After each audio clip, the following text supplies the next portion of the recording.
and this is a mix. We roll it call, will not 3-bet, and we have both actions. With the diamond, with the diamond, I guess we have to defend or raise, but without, on this polar system, I guess we can go for the fold. It's close actually, because we have the overcard to the queen, right? Okay, but we have reverse supply with the 10. Okay, I will make some calls. I think it's loose, but let's make it. Probably it's a fold, and only with the diamond, but we have an overcard. This is close, to be honest. I will check it later. Okay, so I guess we have some bluffs, like busted draws, but he has the nutted advantage, so the ace king, so I will go only with the block.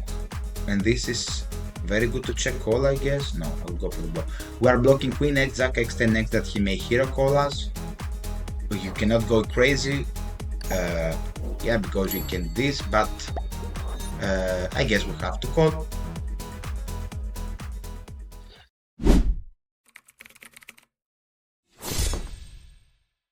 Hello everyone, my name is Nikoschouri, and today we will play two tabling Zoom 100 on PokerStars.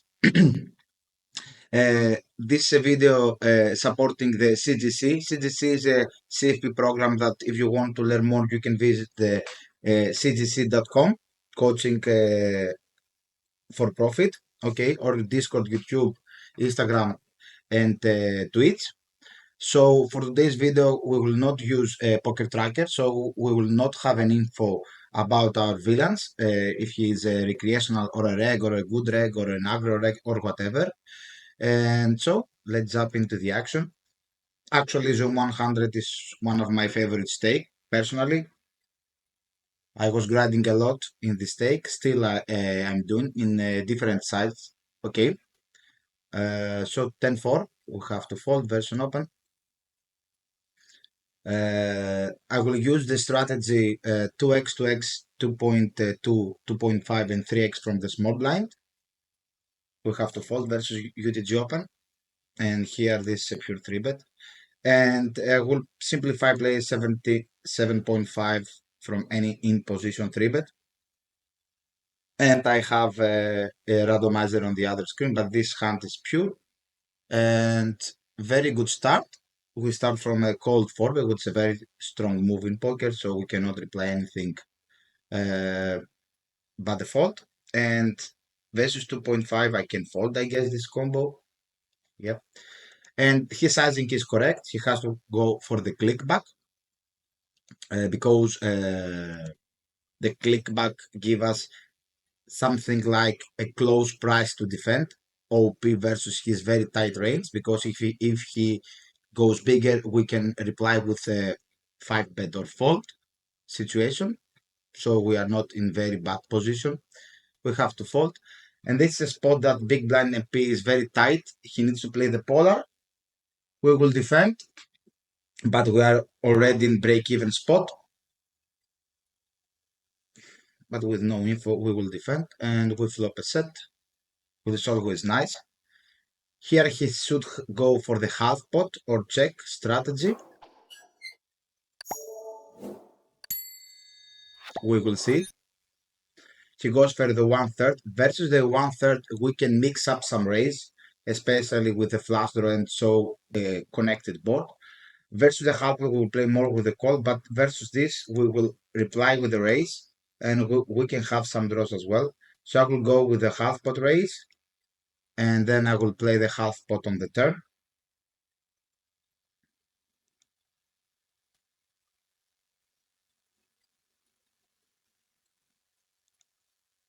We gain a lot of value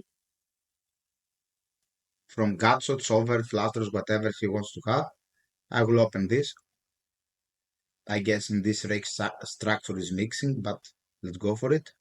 I didn't lose anything from the previous hand, I guess. No, okay. Just to be sure. He's tanking. Okay, he make the fold. What happens here is that he should go with the half pot. Just give a very quick review of the hand. We have to fold versus UTG. And this is a reg. I remember him. Queen 7 is mixing. Queen 6, I guess, a fold. As a 3-bet, I mean. It's a mixing. Okay. We have some delay. Maybe there's not a lot of room in a lot of people in the room. We have 48. I will open Jack 10 off. We have a reg in the blinds. Always remember to see that, because if you have a reg change a little bit, you need to be to open tighter from the bottom. But if there are passive regs or recreational, you can open wider, because you will have less 3-bet and you will play with better EV in position. Now, what I'm very fast I would like to say about the tens is this: he needs to go with the polar sizing, and he does 11 big blinds. I think the 12 is the proper, but it's fine. And he needs to go with a half pot. Why? Because he doesn't have so much range advantage in this board, because he 3-bet with the polar system. What means that? That he has a lot of 8, 7, 6, 5, 4, 5, ace 5, ace 3, king 6, king 7, whatever is the his polar range. And he has for value queen plus and all the stuff. So it's not like c-betting from a small blind or some other positions that he has a lot of equity or range advantage. Even there, you should go with the half, but it's fine to go for the third. Now you need to go for the half, because you are polaring. You are extremely polar. So when he goes for the 1/3, he gives us the opportunity to go for the raise. Okay, and we will have some bluffs. Okay, and we put a lot of pressure to his ace queen suited, ace king, some overpairs. Okay, it's some flush draws. So I like my move a lot, and we will continue. I will cash out when I go 125, 130, because I like to play a lot on the 100 big blind system. This is a fold. Okay, we will defend. I guess this is a call. Okay, we have this board. We have the 8 of spades, which is give us additional equity to defend versus the 1/3 system. He goes for this. I have a very good trick, an exploitative trick versus this spot, that they should go for the 1/3 and go for the 3/4. A very good system is not to having a calling range, or if you want to have a calling range, should be very small. So he give us the opportunity to fold here, I guess, and play a lot of the raise fold system. Okay, because it's very ugly to play, to invest money out of position with floats with a very big price. So I run this in some AIs and give me the opportunity to go, don't have 2.2, but it's fine. Give me the opportunity to go a lot for the raise fold with bluffs and with value, and have very few calls. I hope that will help you a little bit about this situation that is not proper. Now, with the 8 of spades, I will fold, and with the ace of spades, I will make mixing the raise system that with the half pot raise system that already refers you. Okay, we have to fold. And what actually that achieves is that you think value, but also with some pocket pairs and all that stuff. So if he has bluffs, you want to deny the equity from them, and not have equity realization with his bluffing range. Overcard with a spade and all that stuff. Okay, that's the idea behind of the click of the half pot raise or fold system versus the big sizing.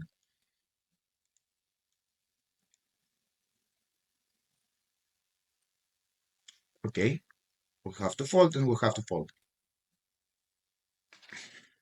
Nothing special, I guess, so far. We have some delays again. The pool now has 45, and this is a mix. We will open.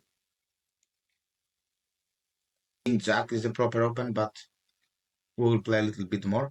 We have a shorty to call, and we have a multi-way spot. Fine. I play in this spot usually 1/3 or check, because it's too connected, and play a little bit of the pot control. So with this system, we can invest with some top pairs with no improvement so much, because if you go with a bigger, you need to play only combos that they can improve. This is a very fine check, so I will check. And we have the half pot. And here I think our range play a lot of check, UTG big blind 6-6 queen, 50% on the 3. I have a randomizer, I will see bet this. We needed some protection from the ace and the king, and we have backdoor improvement for the call. Here I have to call with all this backdoor opportunity, even if it is multi-way. If the king wasn't a diamond, maybe we can fold, but I don't think so, to be honest. And now we have a brick, and we are in very, very weird spot. This is 2.5, I guess I can fold. Why? Because the problem is that we have live equity. I can fold ace 10, queen. I will make for the tight fold and I will play only open-enders with a pair, something like that. And this side has no rake preflop, so we are love more to go for the 3-bet 4 format. And we have a raise from an unknown in a UTG small blind. This is a break-even call, I guess, but I will make the exploitative fold here. I know it's a little bit of overfold, but I can live with that. It was a snap raise. And so yeah, I can live. I will see the randomizer. Yeah, give me 88, so I will fold. And here we have to.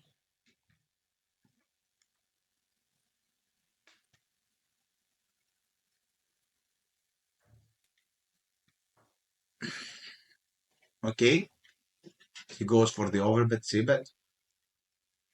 I guess he has to go something with the half fold, but you can do everything if this board is very good for his range.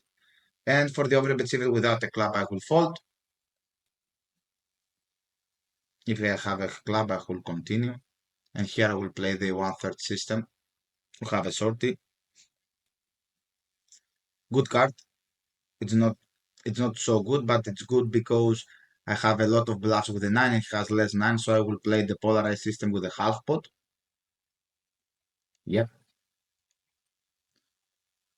My combo needs protection. We value bet pure. He has a lot of face sex that he has to defend.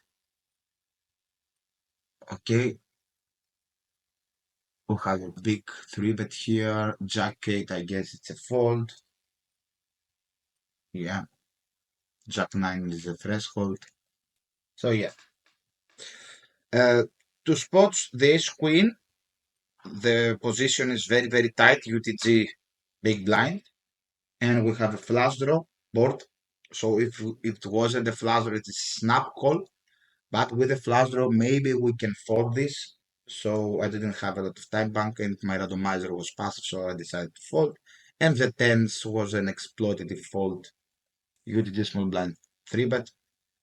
Occasionally you can do this, but be careful because if someone has a HUD on you and see that you are folding a little bit more than you can in this spot, maybe they can start abusing you and 4-bet you a lot. Here is the spot of the half pot check with the king of hearts. I will play. Okay, I think 8-3 is fold. We block raises. We have improvement. Very bad card. He can have some quarter lead.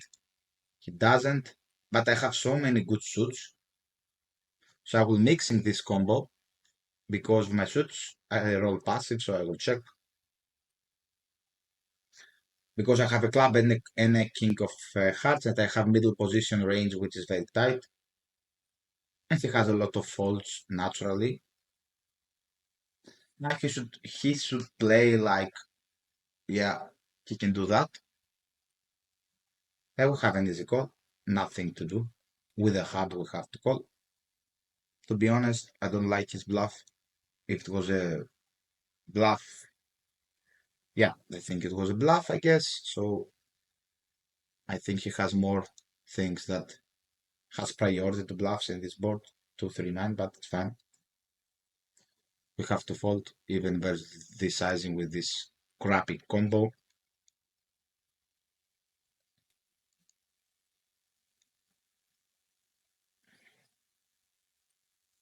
This king off is an open.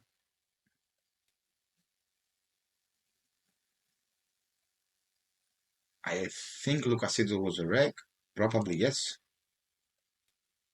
Have this.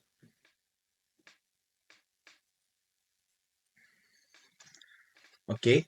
Now, this spot is from cut of button. I'm confident that it is for sure block overbet spot, but I believe it is also block overbet from here, so I will go for the block with this combo. Need protection, has gut shot. And now we will decide if we want to value bet or not. She has a lot of ace highs. The 6 is valuable for sure. Okay, now we will make for the thin. And here we have to check. This extremely thin. Yes, but I will go for it. I mean, we have a heart as well. We block some of his aggression. And here we have to check. Yeah. I don't think it shows. It's very close EV. Probably is a check, but I like more to go for the thin instead of the check call or check decide. I'm usually fan of this strategy in those games. So I decided to go for the block decide. When the middle cards or the lower cards are very connected, always remember on the one Broadway card, there is not only the polar system on the turn, like over the check. Sometimes we have a block, especially in these scenarios. So you can go with the middle and connect it to all the stuff that needs protection. Okay, I will open this just to play some hands. This is not an open, obviously. I hope we're not getting punished, but we have some action. This is a fold, pre-flop, and we get punished. If it was 5-3, probably versus the sizing we have to call, but here I guess we have to fold with the 5-2. Okay, we get punished. This is what happens when you want action, when you should not give the give the action. I will fold here. Yeah, I guess my randomizer is passive.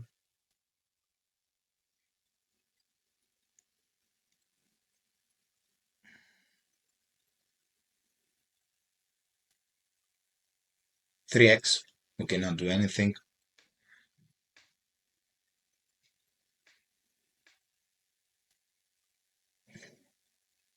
We'll open, and this will mix some three bets.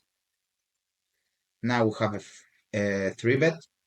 Ace queen suited is a pure call in this position, I guess. So we'll call. We have this, and we have a tricky spot. Okay, that can mix raise and calls as well. Let's randomize that. We roll the passive action again, so I will call with the backdoor, and we have the 5. It's close to a brick.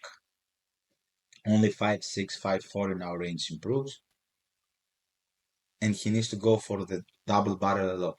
Now I have studied this spot a lot with my study partner, my friend, and we see that this is a check because you have other things to bluff and you have some showdown value.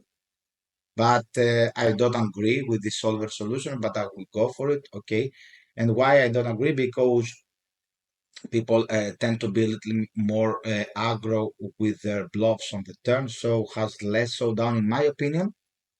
So this is why I choose to bluff, even I know it's not sometimes, but who knows. We will call this with position, the lead half pot, and this is one of the worst spot to be for our range, so we will check a lot. Maybe this is the crap that we want to see bet. Yeah, I roll very low. And here I play the 66. We have improvement. So, and I'm dominating his calling range. I will explain. And now I guess with the overcard, I play 33, 40. I believe this is a very cool bluff to have without a club. And we will give up on the river. Mm.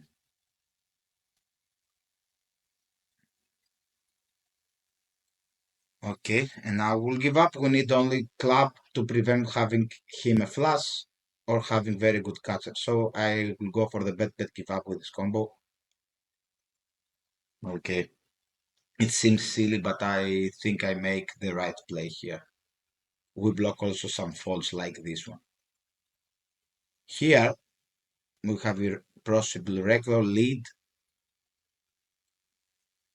check call, and lead on the turn. We have the Jack of Hearts that blocks some potential bluffs. I will go for the fold here. I think we are losing here. Yeah, it seems like face-up range to me. Maybe he has ace-8, something like that, but doesn't make a lot of sense. Who knows? I like my play. I will have some tens to defend as well, or some nuts. Okay, I guess this is the threshold of the call.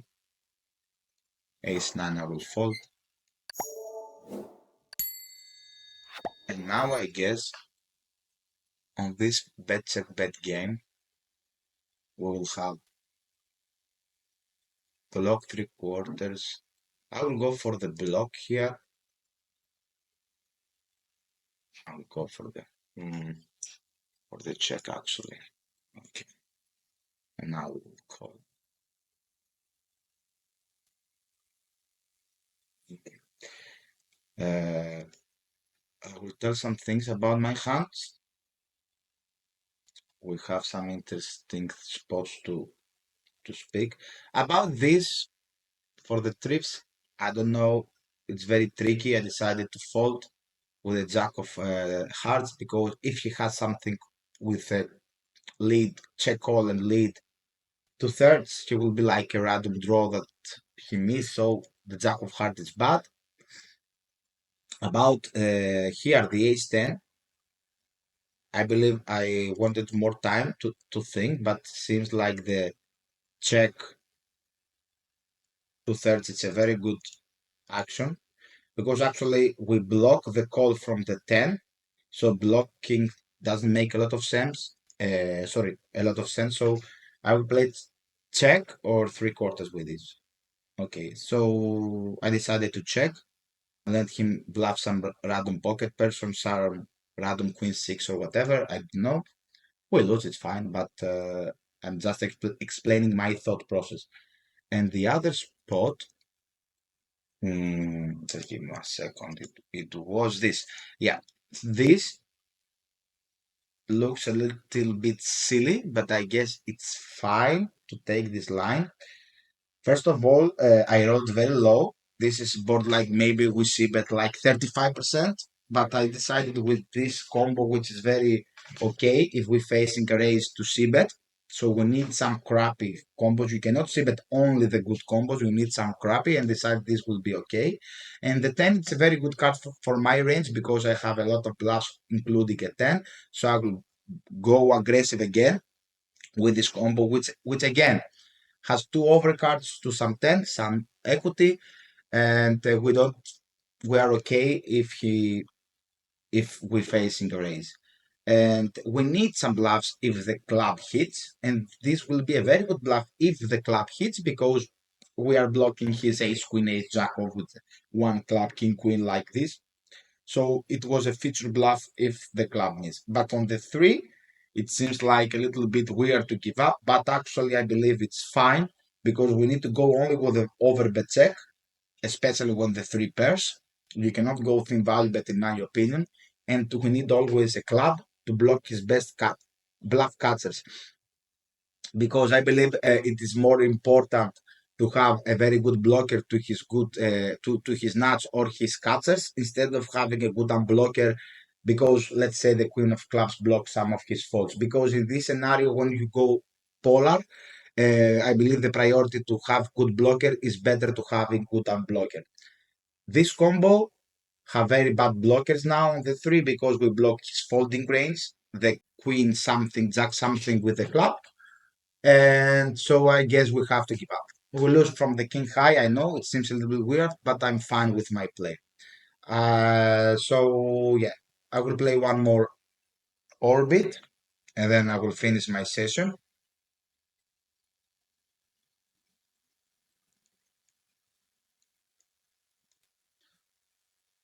I think this is versus 2x is a fold, is a call versus 2.5, I guess, is a fold. But I'm not quite sure. But let's defend to have some action. And this is a mix. We roll it call. Will not 3-bet, and we have both actions. Half pot, it's fine. I like it. We have only the call. Let's put one more orbit. And yeah, we'll have to go for the check, and he plays the big one with the diamond. With the diamond, I guess we have to defend or raise, but without, on this polar system, I guess we can go for the fold. 9-8 is for sure. This is a call. It's close actually, because we have the overcard to the queen, right? Okay, but we have reverse supply with the 10. Okay, I will make some calls. Can we? I think it's loose, but let's make it. Probably it's a fold, and only with the diamond, but we have the overcard. This is close, to be honest. I will check it later. Okay, so I guess we have some bluffs like busted draws, but he has the nutted advantage, so the ace king, so I will go only with the block. And this is very good to check call, I guess. No, I will go for the block. We are blocking queen x, jack x, 10 x that he may hero call us. But you cannot go crazy. Yeah, because you can this, but I guess we have to call. Okay,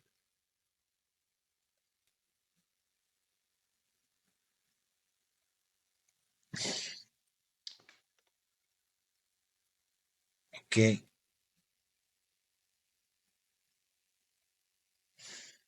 I have to fold. I will say some last things about the previous hand, which I like it.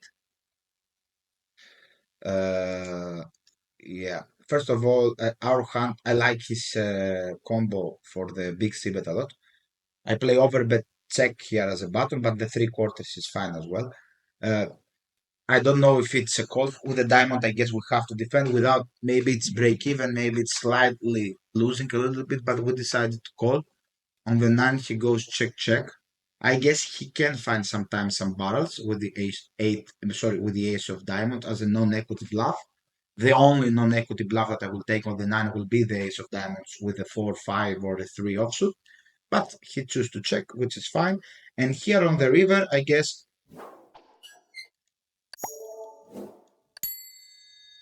very fast. I guess we can obviously check some king x with a pair.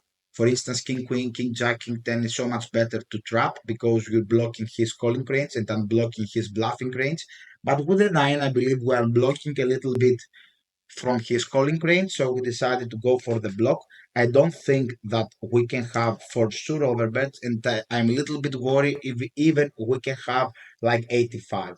I guess maybe we can play only block here and putting some two pairs as value, obviously some 8x and some king x, obviously, and probably we can have two thirds. Why not? But because of the nuts advantage, he can jam on us and take the split and all that stuff.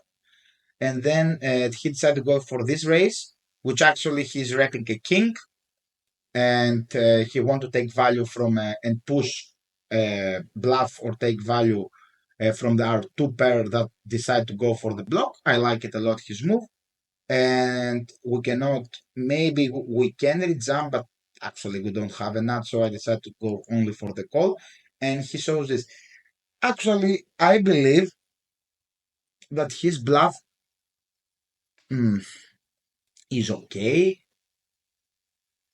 Maybe the 5 is a brick. Does he blocking Kenny? I don't know. Is the ace of diamonds good or not? I don't know. Probably it is. But okay, who knows? It's a fine hand by him. Good bluff. I will have to patch to fold here, so or to pressure. So good job by him. So yeah, that was by me. See you next time, and I hope you enjoy the video. Bye bye.